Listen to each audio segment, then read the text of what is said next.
But anyways, we can. So what are we supposed to talk about? Just the case study, or do we have an agenda?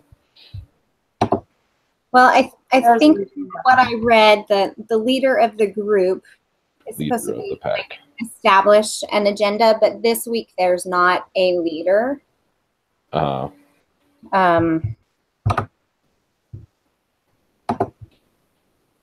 it says you access the Group 3 discussion agenda, and it contains notes. Oh, so I and questions, which will enable you to lead an effective discussion. So then I think what you do is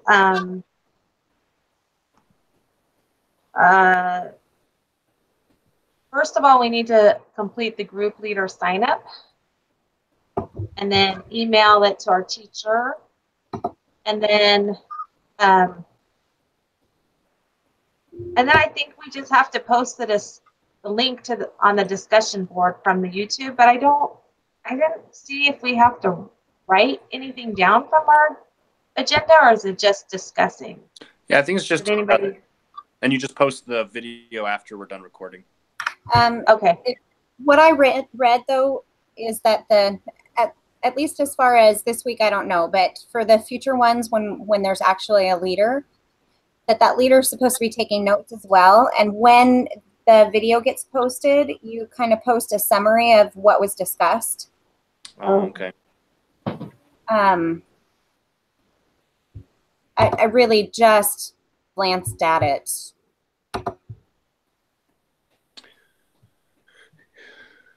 Yeah, it looks like for today we've got.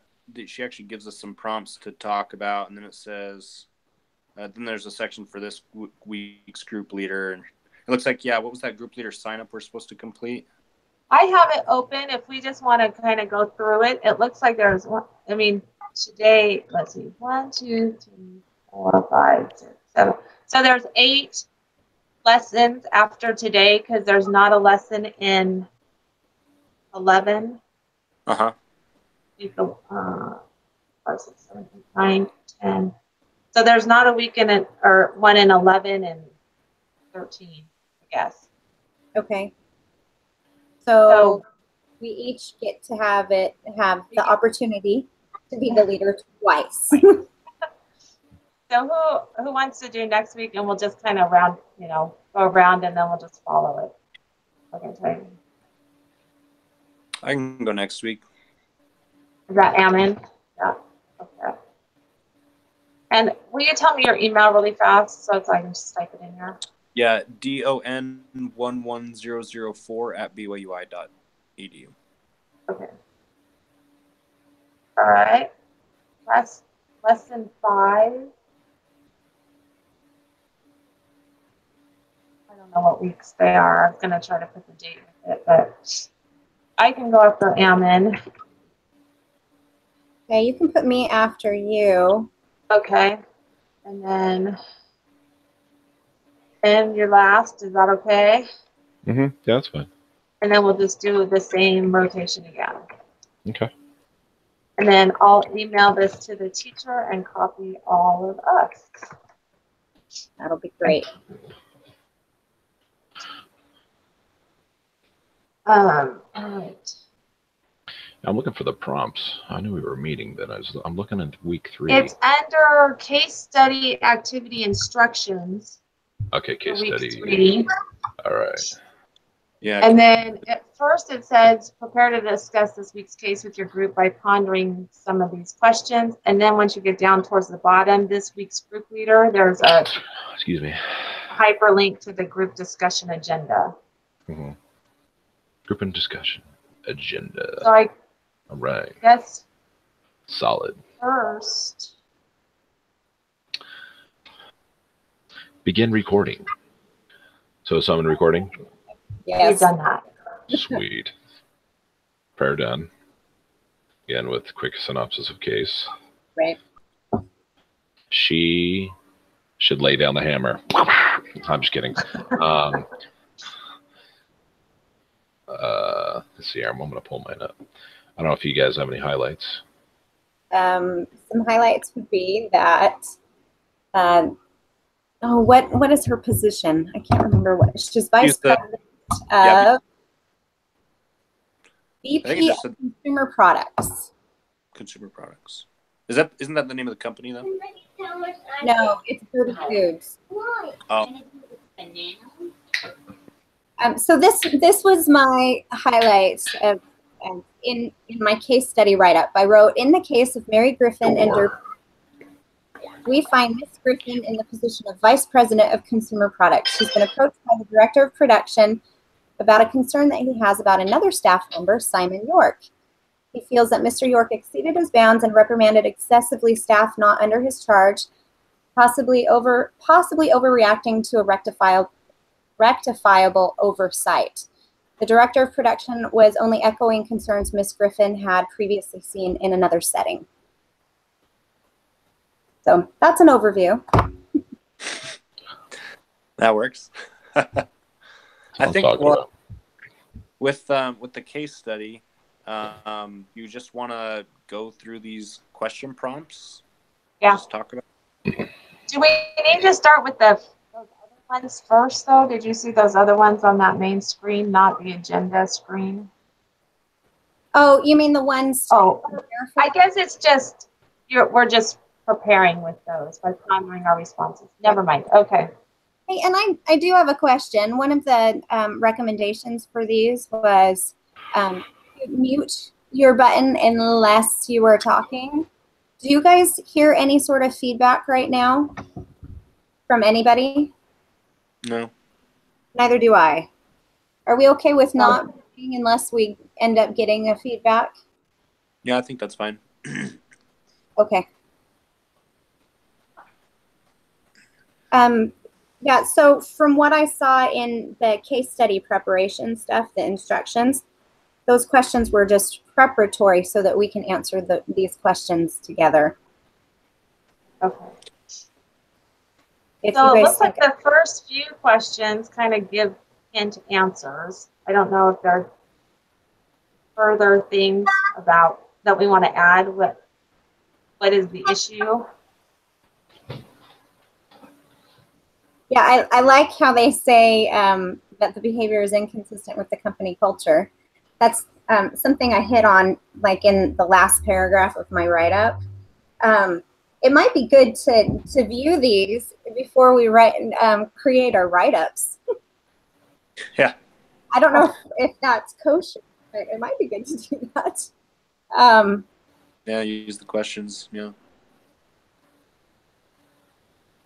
So why is it important that Simon York's behavior be consistent with the company culture? And they say that it's being inconsistent with the culture demoralizes others and dilutes the effectiveness of the group. And I'd absolutely agree with that. Have any of you experienced a similar situation? Yes, I have. Sorry. Oh, you're fine. Yes, I've experienced that quite a few times. That's the company I worked for. Worked for a utility company, PG&E, Pacific Gas and Electric. Just dealing with different foremen. It's a construction world, so to speak. So, yeah, it's a pretty big company, and there's a lot of issues with the company as far as the whole ethics. They preach ethics, but there's so many different departments, so many different groups, and it's just inconsistent across the board, and just seeing the different behavior as far as frontline management goes, anywhere from directors and whatnot. It's just, I don't know. But I mean, I've never been a manager, and especially in a company that size. So, I mean, I've seen it, but I don't know. How to deal with it, as an employee, that's difficult, Right. I mean, there's not much I can do. I mean, I'm kind of just song in your heart, smile on your face type of approach, and you just got to deal with it. So, and then just tell them. I think when you're in that situation, because I'm an employee in a general contracting firm that does a lot of work for PG&E. Oh, okay. And so we're a big general contractor. And I'm not a project manager, but I work on projects. I'm a project coordinator. And I think you just, what influence you can give to your circle of people around you, you know, how you might not be able to change the whole company, but Right. how And you that's deal with other people. So I'm on the job site a lot, and, right. you know, swearing and stuff is just the norm. And I just kind of looked at them, and I can take some swearing, but other swearing, I'm like, okay, we're done. Not every sentence has to be like this. Right. And so you kind of, I don't know, I tried to make fun of it, and then I just made them start paying me $1 for every S-bomb they they sent. And pretty soon they're like, we're just going to start taking you to lunch every week. And I was like, perfect, good deal. But it kind of made them aware that I didn't like it, you know? So I'm like, I can only influence those that are right around me. Right. Today. So. And that's the thing too, is it's different experiences with different people within departments, whether it be mapping, planning, estimating, or, you know, the general contractor side, the GC, or the general construction side, or the division. I worked for division, and under the trouble department. And so I was just a peon worker, really. I mean, I made good money, and I was a single contributor, but, you know, coming up in general construction as an apprentice, and then division as an apprentice, and then working your way up, and then even after being there for, you know, close to 11 years, it's just, yeah, it's I don't know.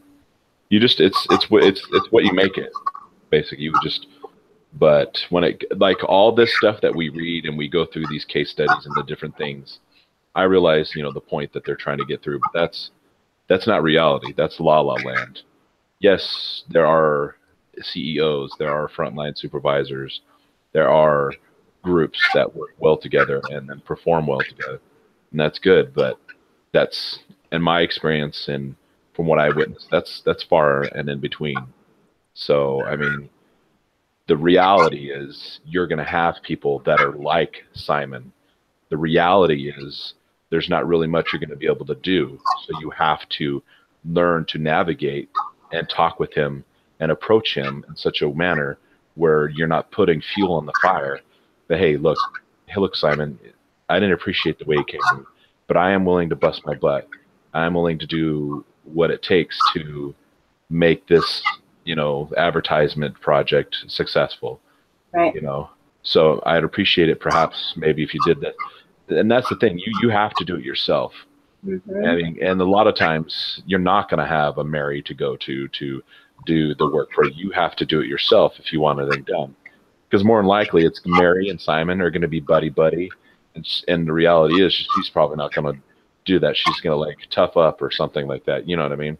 Right. So that's the reality of it. And you know, this is all good and fine, but I don't know. We're not in Disneyland. Well, looking at that, what do you think the culture is at this Derby Foods?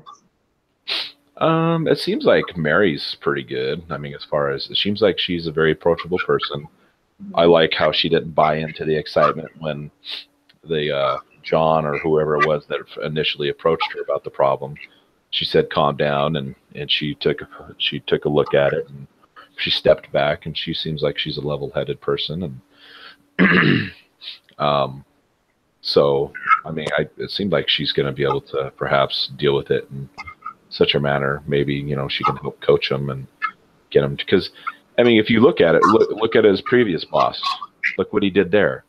He finessed that situation. He was able to successfully approach him in such a way where he was able to, hey, you know, maybe this might work, or this. He pushed his manager to kind of maybe try different things, and he was successful at that. And obviously, I'm sure he didn't use the same tone that he did with the production floor. And so that's what she needs to help him realize, is the way you dealt with your last boss, you need to deal with others the way you dealt with him. Because look how it went with him. It worked out well, right? So let's try that approach. Let's use that approach instead of going to yell at him, because, you know, you're going to have disgruntled people, and you're going to have people that don't appreciate their job and don't feel they have any self-worth You know, they're just working for you. They're there to make you happy. And that's all they're focusing on, because they know if they do something wrong, you're going to go off the handle and go ape on them. And that's what they're going to be thinking about and stressing about. And it's going to create problems for them not wanting to come to work. And they're going to probably want to find other jobs where it's more conducive to helping them feel more relaxed and more appreciated, or whatever it may be. Sorry, I'll stop talking now. It's your guys' turn. Oh, you're fine. One of the things that I was thinking about in the write-up was he so relaxed with his boss because he was not in that manager role? Right. You know, he didn't have burden and responsibility. Right. And so I was thinking about it from the perspective of Mary. What's changed? Why was his behavior, you know, in a specific way with his previous manager, his predecessor, Right. With the production floor? It could be that he sees that he's better than the production people, and knew to finesse with his predecessors so that maybe he could potentially get that job, you know, make a name for himself. Or it could be that the new role has put some stressors on his shoulders that he hasn't had to carry on his own before. Right. So that would be something that she needs to get to the bottom of. Right. I think that you do have some companies that have a culture of openness. Mm-hmm. Oh yeah, for sure. Have an ability to address concerns, raise concerns, and address them. I absolutely do believe that there are some companies. Yes. Certainly. I also know that there are some companies that are not. I worked for A&W Water Service, which was an oil and gas service company, and the HR department was basically put into play when the company was bought by a larger oil and gas service company. Mm-hmm. H&R or HR had not been around within this company. They didn't know how to utilize it to really get the most out of it. They didn't trust HR. They thought they were just the puppets of corporate. So it takes some time to build trust. I feel like the culture for that company, for Mary to be so concerned about Simon's behavior, tells us that the culture is not like that. It's not meant to be utilized to demoralize people, to belittle them, Mm-hmm. to not resolve problems professionally. Sorry, go ahead. Well, that's one thing too. I'm sorry, go ahead. Oh, well, I was just going to say, even when the person who approached Mary to complain about Simon, in the case study, he even asked her, do you have a moment?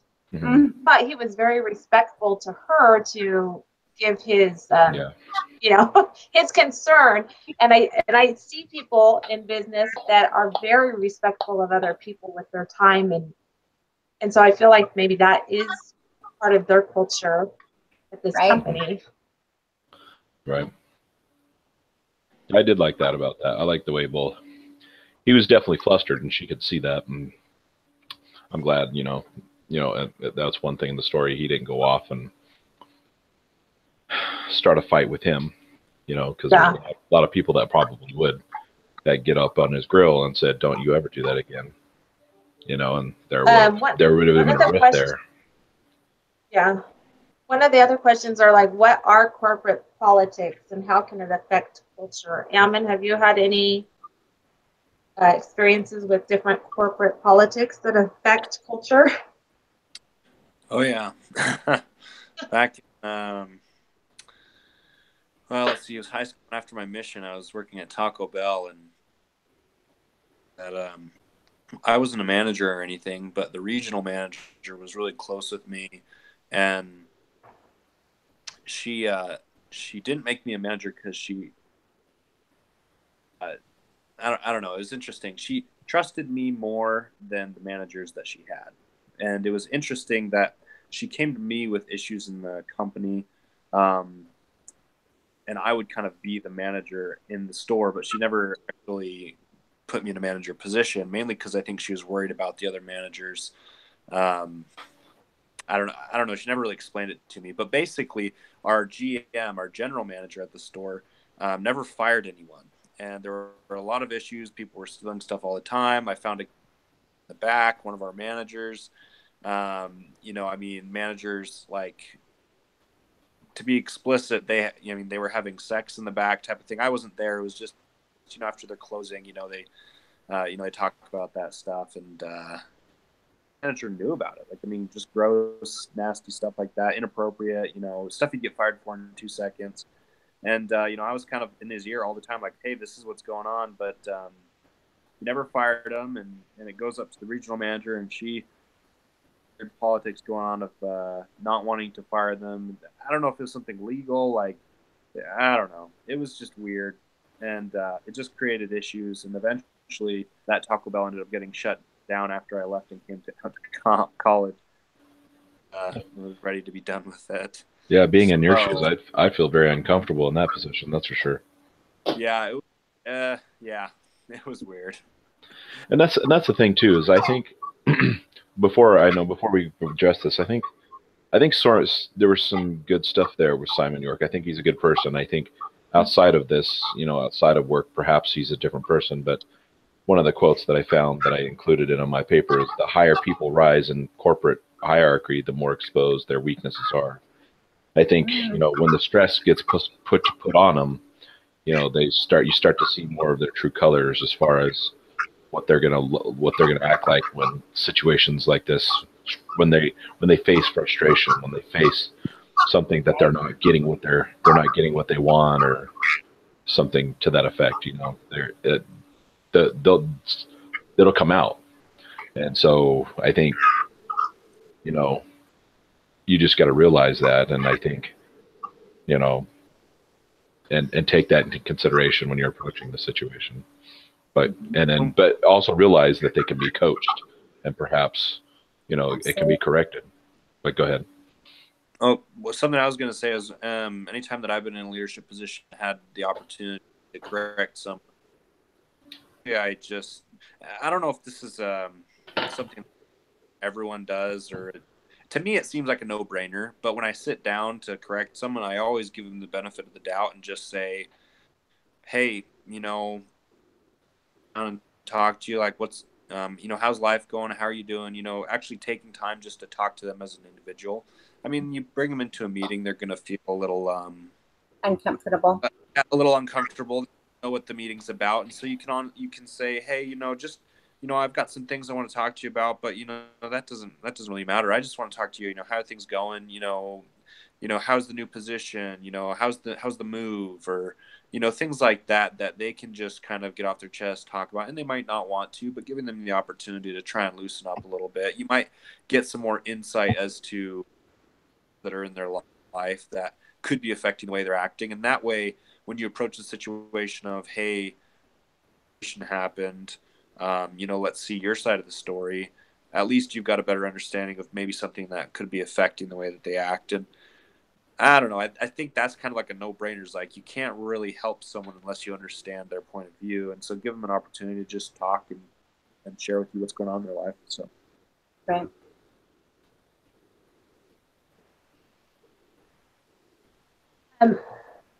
Some of these other questions were already answered, like what's Mary's role in establishing the culture? Mm-hmm.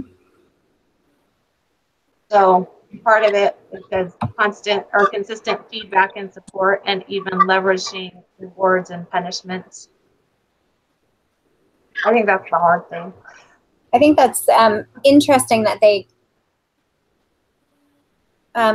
can devise that or derive that out of the case study. Maybe that's just something that vice presidents always do. I'm sorry, where are you reading this? I can't find it. It's in the middle. It's within the little boxes that are on the screen. Do you see the group discussion agenda? Oh, is it that link on the? Let's see here. Oh, interesting. Okay, first time I've seen that. That's what I was just kind of reading through. I mean, I don't Oh, know that we have to do every single question, but it oh, obviously it promotes discussion. Right. I didn't realize we actually had an agenda for this. Okay. Yeah. I also find it interesting that she's, it says, how is she working against the culture? That she's allowing inconsistent behavior and delaying a response to issues.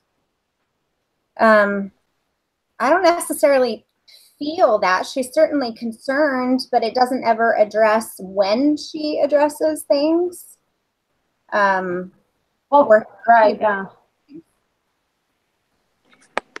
I wouldn't say she's delaying response to issues. Honestly, I think she's approaching it right. I mean, the first time in the meeting when he kind of had that behavior that she recognized, I think it's to give people kind of a time I'll let it go, second time I'll talk to you about it type of right thing.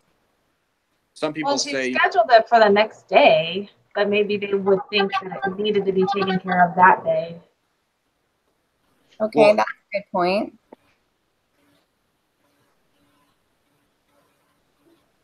Well, I mean, there were two instances, right? Right. The first instance, she didn't. Well, the second instance, it was the next day, right? Okay. It does say that she had observed at the last brand review meeting, but that doesn't necessarily tell us when that meeting occurred. But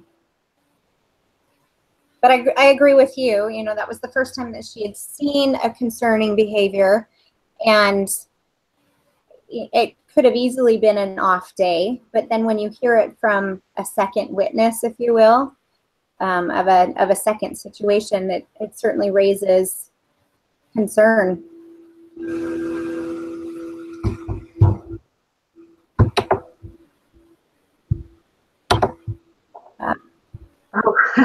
That's okay. Ammon's phone died. Oh no. So he's back on chat. Okay, well, looking at Simon, how is he supporting the culture? Well, being an effective brand manager in the sense of creation of brands. He seems to be doing well with that role, if you will. It's the interpersonal relating between departments, I feel, well, and even within his own department, that he's not so much doing a good job at that. Yeah. Not doing a good job of that at all. Well, and I liked how they say how's he working against it. He's really inconsistent, and that's a bummer. When you work with somebody, you never know what they're going to act like. Right. Or how not efficient that they're going to be, but consistent in responses. Like, you know, one instance, putting a paper clip on a stack of papers could blow someone up, and then the next day spilling water doesn't. You know, that type of inconsistency appears to be in his behavior. And just kind of going down to the feedback discussion, on that PowerPoint of feedback that we were supposed to watch, are we just supposed to read that? There wasn't a recording of it, is there? No, I didn't see a recording of it. Okay. It's a PowerPoint slideshow, obviously, and it gave some recommendations on how she should approach it, like thinking through things first, preparing what she wants to go over with him, certainly addressing the concerns, but then listening to his side of things.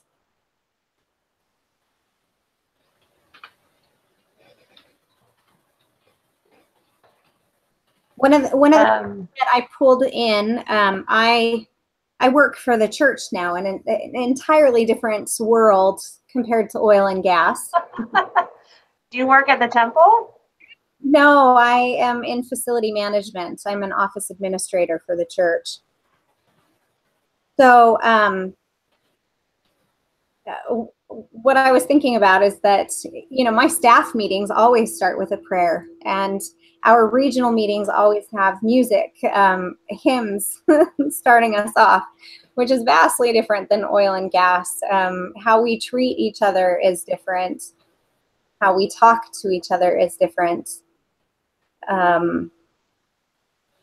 It'd be fantastic if the respectful, listening type of behavior could be across the world, and how much calmer things would be. But one of the things that I pulled into my paper was the leadership pattern that's been shared on LDS.org. It's even on BYU Idaho, and about how we're trying to build people and not bring them down, and to build them to their best potential. And my hope would be that Mary is approaching this discussion in such a way that she sees positive and wants to encourage Simon to be the best manager employee that he can be.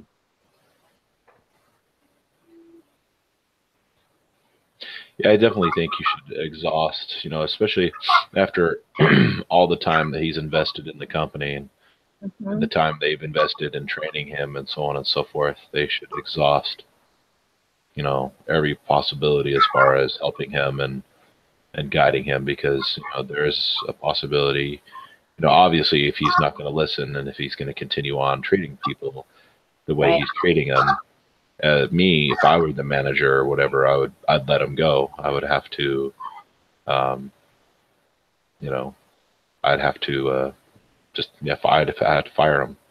Right. But, you know, I definitely wouldn't talk about that. That would be way on the back burner.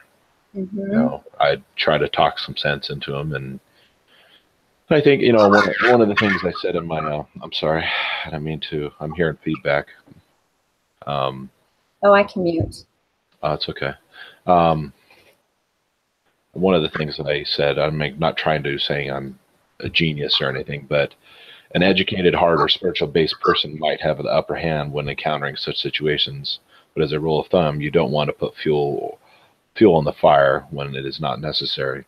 So I think, you know, if you're a spiritual person, like, you know, we are accustomed what the Spirit does and how it guides us, and the separate feelings that we get and guiding us into a certain direction, you know, because, you know, if we were Mary, if that was me, Mary, I would be praying about that. I'd be praying about the decisions that I was making for the company.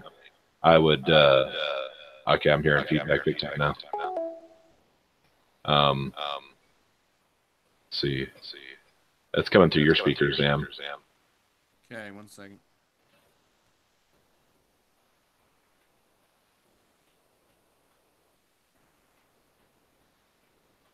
Testing. Okay, there we go. I don't hear myself. So yeah, I mean, you're going to be guided. Okay, so you should do this, or you might get a, you know, the whole stupor of thought thing, or you're not getting a good feeling to do this or that or whatever. But at the same time, you need to make it clear to him. You know, you're not going to obviously, you know, tiptoe around it. You need to say, Simon, the way you treated those people is inappropriate, and we don't do that here. You know, you can say it in a sensitive way. So, you know, you could approach it. I mean, that would be my approach, you know, to let him know that's not appropriate, you know, if I was his, you know, superior. But at the same time, I would assure him, I'm not looking to, you know, berate you. I'm not looking to do anything that's going to compromise our relationship. I want you to be successful. I want you know, the production team to be successful. And we need to come to some kind of agreement here where, you know, you're going to have a good relationship with the production team. If they're not doing something you're not like, you need to approach them differently. And so, and then, you know, either take it from there, You know, that's the thing. I mean, at the same time, you need to approach it sensitively, but at the same time, they need to understand that you need to be straightforward, not overbearing, but Simon, that was uncalled for, something to that effect. That needs to be said. That point needs to be, so he knows in his mind that at that point, he crossed the line when he acted like that. Because I mean, with all the different training, what do they call it now? Diversity training. Too much diversity training. You tiptoe around something too long.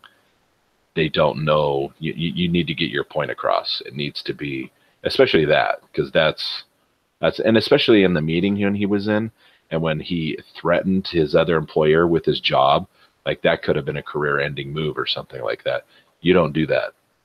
You don't ever do that. That's inappropriate because you're berating him and you're making it. That's just, to me as a boss, I would have pulled him aside that day and I would have talked to him. I would have done it. And I'd say, there's certain things here at this company we do and we do not do. And that's one thing I will not put up with. That's just, I don't like it when people, it's happened to me and it's not cool. It's very unprofessional. And I think there's certain things that need to be pointed out like that. But at the same time, I think you can do it in such a fashion where it's professional and, you're approaching it in a way where you're getting your point across, but you're not berating him.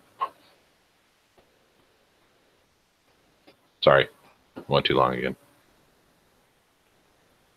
Do you guys hear me? You're muted. Both of you are muted, Jen. I'm muted. We're just trying to talk. I see your mouse moving, but I'm like. And we've got feedback. Yeah, that's him. I think.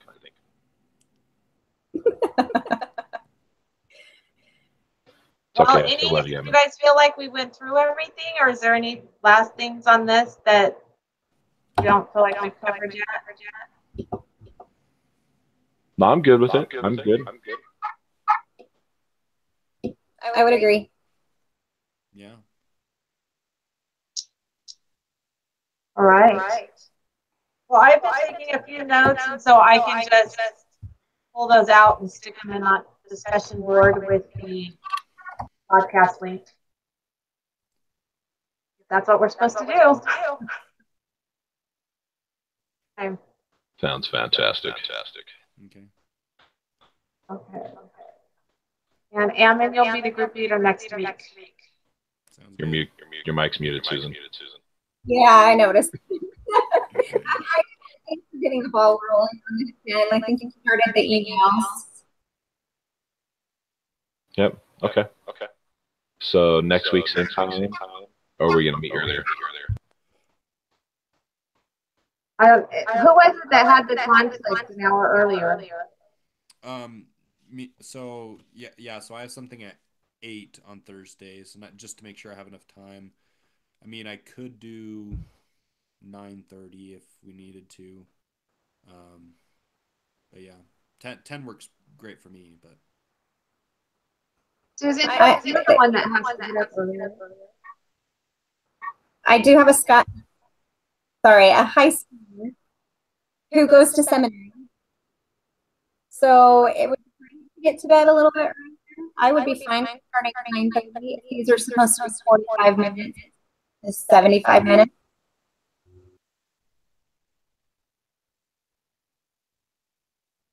I can understand you.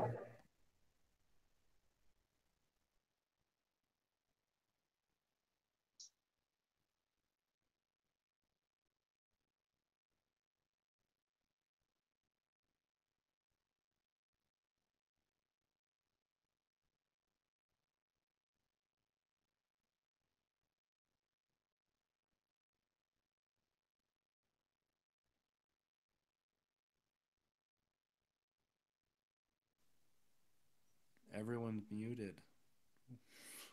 That's right. Who is talking? That was Grizz. Or no, that's me.